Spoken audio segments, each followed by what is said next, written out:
First, switch to the heating direction and turn on heating switch 1 and heating switch 2. The indicator light will illuminate, and heating will begin.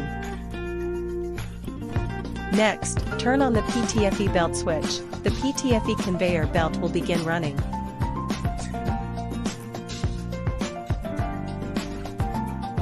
Then, turn on the mesh belt switch. The mesh conveyor belt will begin running.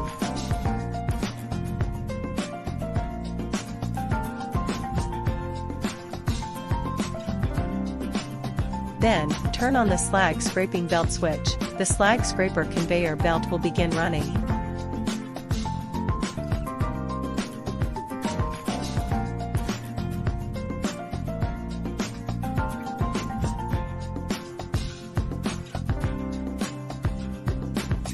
Finally, turn on the cycling switch. The oil pump will begin running.